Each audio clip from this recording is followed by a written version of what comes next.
దిబ్బల పాళెం దిబ్బరొట్టే నువ్వా? మరే నీకు బుద్ధి లేదు. పొలం అందాన్ని మన పొలం ఉండక్క మాట్లాడి వస్తాను రమ్మంటుంటే.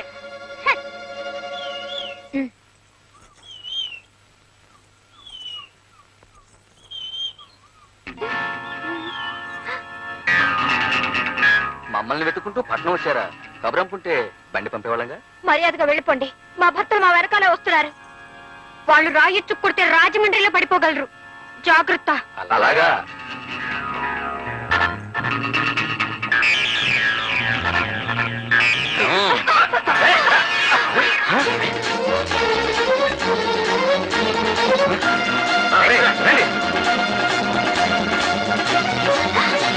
అయ్యో తొందరగా.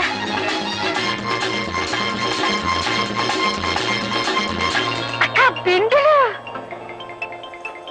ఇవి పట్టుకొని నా సామిరంగా. ఇది మన ఊరు కాదు, దెబ్బలాటొద్దు. పోరా పరా.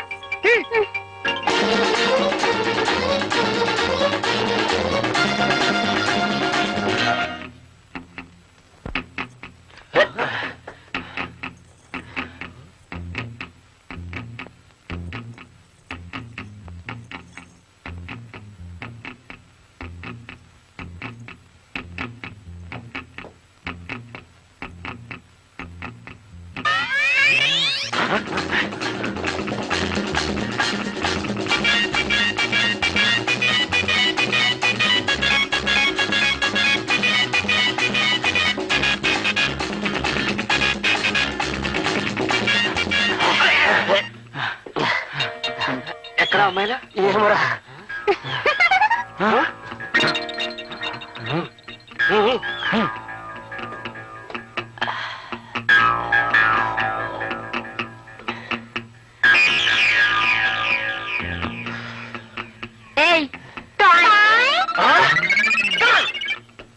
కనుక నేను చెప్పొచ్చేది ఏంటంటే సోదరులారా, ఈనాడు దేశంలో దూద్ ధర పెరిగిపోయిందని చీరల ధర పెంచేశారు, నూనె ధర పెరిగిపోయిందని హోటల్లో దోశల ధర పెంచేశారు.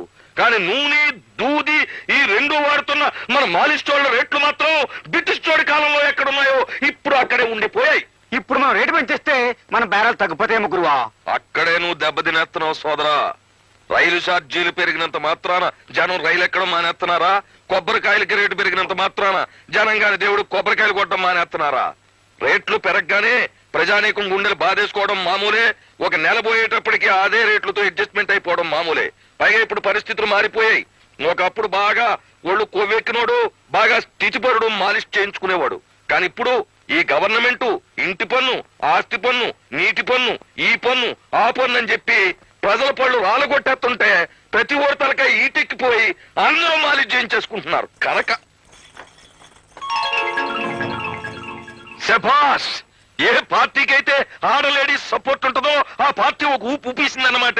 ఈ ఏళ కొత్తగా ఇద్దరు ఆడ లేడీస్ మన యూనియన్ లో జాయినింగ్ అయ్యారు అంటే నా నాయకత్వం మీద నాకు వల్లమాలిన నమ్మకం పెరిగిపోతుంది. అంచా చెప్పండి, కొత్తగా వచ్చిన ఆడ లేడీస్ కి, ఆడ లేడీస్ కి మనం జై కొట్టకూడదే. మాలిష్ మహాజన్లారా, ఈ ఏళ్ళ రోజున తంతాం అంటే తప్ప ఎవడో మన మాట ఎండవు. మన రేట్లు పెరగాలి అంటే మనం విప్లవం తీసుకురావాలా, రైళ్లు బస్సులు ఆపేయాలా, దుకాణాలు ముయించేయాలా. అంటే చెప్పండి సోదరులారా, విప్లవం విప్లవం. Stop it, stop those slogans.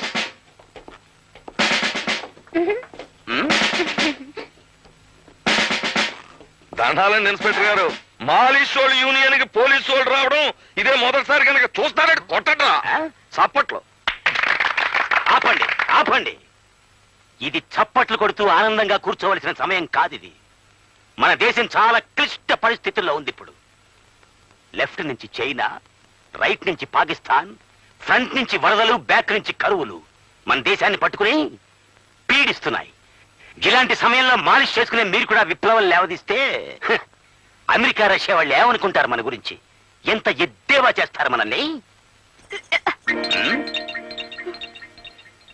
ఇక్కడ మా రేట్లు పెరగకపోతే అమెరికా వాడు చీయండి ఏంటి? ఆహా, అందుకని నువ్వు యూనియన్లు పెట్టి గొడవలు లేవదీస్తావా? దేశంలో ఎక్కడ ఏ గొడవ లేకపోతే ఇక మీకు డ్యూటీ ఏటుంటదండి? What nonsense. మాకు డ్యూటీలు కల్పించడానికి నువ్వు విప్లవం లేవదీస్తావన్నమాట. దేశం చాలా క్లిష్ట పరిస్థితుల్లో ఉంది ఇప్పుడు. అంచేత నేను మీకు ఫ్రీగా ఇచ్చే సందేశం ఏమిటి అంటే,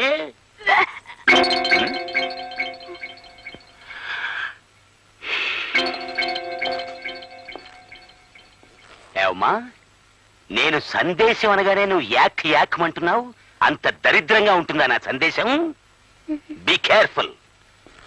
దేశంలోని క్లిష్ట పరిస్థితిని తొలగించడానికి నేను అతి ఘోరంగా ఆలోచించి తీసుకున్న నిర్ణయం ఏమిటి అంటే, మిమ్మల్ని అందరినీ ఏ మాత్రం మొహమాటం లేకుండా అరెస్ట్ చేస్తున్నాను.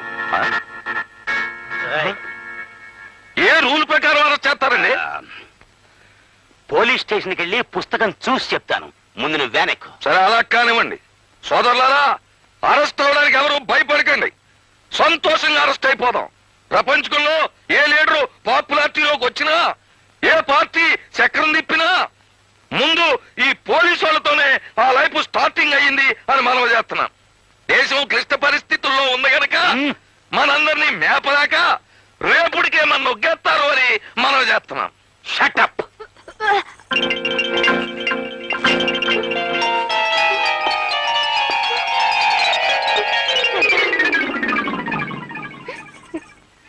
చూడమ్మా, నన్ను చూసి నువ్వేం భయపడక్కర్లేదు. నువ్వు గర్భవతి అయ్యావని చెప్పి మన లేడీ డాక్టర్ గారు సర్టిఫై చేశారు.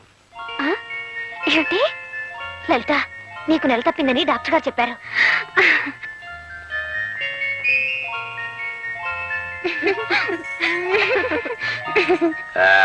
మీ ఉపన్యాసం ముగించాక ఇతర వివరాలు తీసుకునేందుకు మా నర్సును పంపుతాను. Thank you. చూడండి, దేశం చాలా క్లిష్ట పరిస్థితుల్లో ఉంది ఇప్పుడు. ఇలాంటి విషమ పరిస్థితుల్లో నువ్వు గర్భవతి అయ్యావు. ఈ విషయం మనకి అప్పిచ్చి సాయం చేసే అమెరికా రష్యా వాళ్ళకి తెలిస్తే ఏమనుకుంటారు? మా లలితకు తొలికాన్పండి. ఐసీ. అయితే కాస్త పర్వాలేదు. అమెరికా రష్యాలు తొలికాన్పుకు అంతగా బాధపడవు. బిడ్డని కనే ముందు ఒక్క విషయం గుర్తుంచుకోమ్మా. బస్సులు తగలబెడతాం, రైళ్లు తగలబెడతాం, పోలీసుల మీద రాళ్లు విసురుతాం అనే తిరుగుబాటుదారుల్ని మాత్రం నువ్వు కనద్దు. యూనియన్లు అని అల్లరి చేసే వాళ్ళు అసలే కనద్దు. కాబోయే మాతృమూర్తిగా నీకు తోడుగా ఉన్న అమ్మాయిని వదిలేస్తున్నాను. వస్తాను. చూడమ్మా, నీకు మగబిడ్డ పుడితే ఇన్స్పెక్టర్ని చెయ్యి, ఆడపిల్ల పుడితే ఇన్స్పెక్టర్కి ఇచ్చి పెళ్లి చెయ్యి. అలాగే సార్.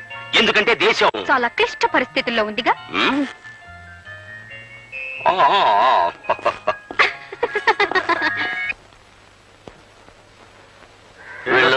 అమ్మా, చల్లగా వెళ్ళిరండి. సావిత్రి టాటా, నువ్వు వచ్చేస్తావా?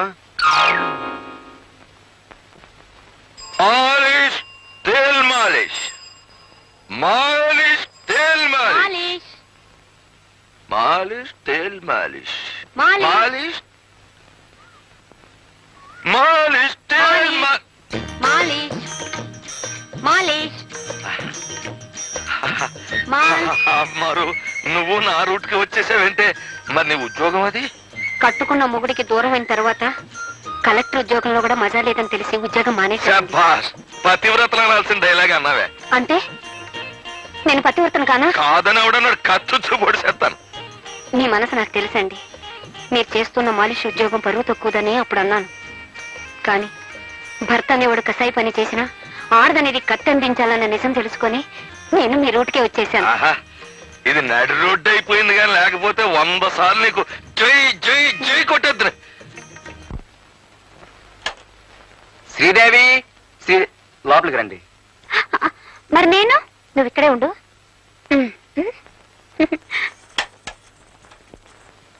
లా లా లా లా లా లా లా లా లా లా లా పా పా పా పా పా.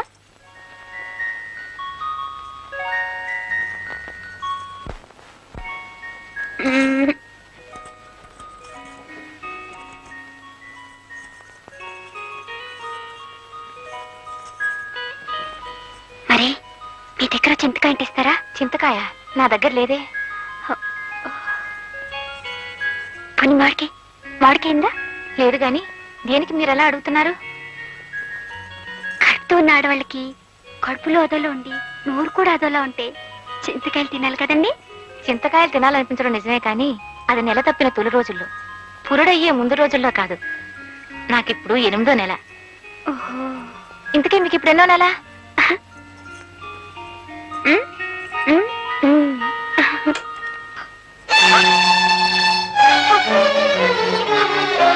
పదవి వెళదాం. ఏంటక్క? ఏమైందక్క?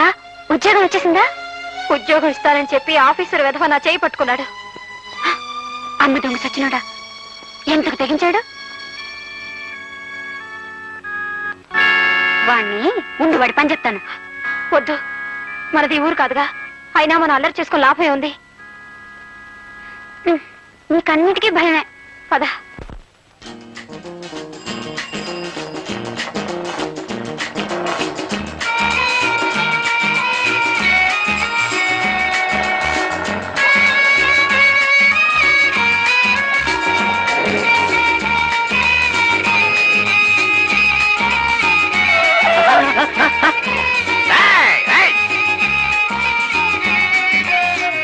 వాళ్ళు ఎక్కడా కనపడలేదు. పట్నంలో నాకే అంత కంగారుగా ఉందిరా తమ్ముడు.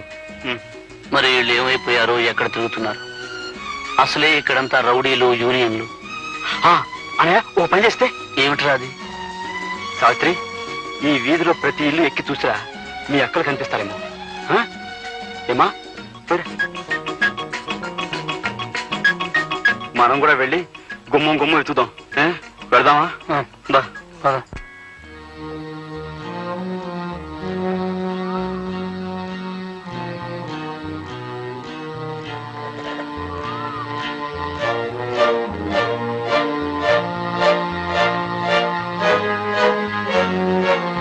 బాబు, మీరు ఎక్కడున్నారేంటి? మాది ఈ ఊరేనండి. మా ఆయనతో గొడవపడి మీ ఊరు వచ్చేసాను. ఫ్యామిలీ ప్లానింగ్ పేరుతో మీ ఫ్యామిలీని విడతీసిన పాపాత్మురాల్ని. నన్ను క్షమించండి. పర్వాలేదండి. సర్లేండి. మా భార్యలు మీకు ఎక్కడైనా కనిపించారా? మా ఆయనకు ఒకసారి కనపడ్డారట. వాళ్ళ యూనియన్ మెంబర్స్ అనుకున్నారు. ఇప్పుడు నాతో పాటు ఆయన కూడా వెతుకుతున్నారు. మీరు ఎక్కడ ఉండడం ఎందుకు? మా ఇంటికి వచ్చి ఉండండి, మనందరం కలిసి వెతుకుదాం. ఎరా అన్నయ్య? అలాగే తమ్ముడు. రండి. అలాగేనండి.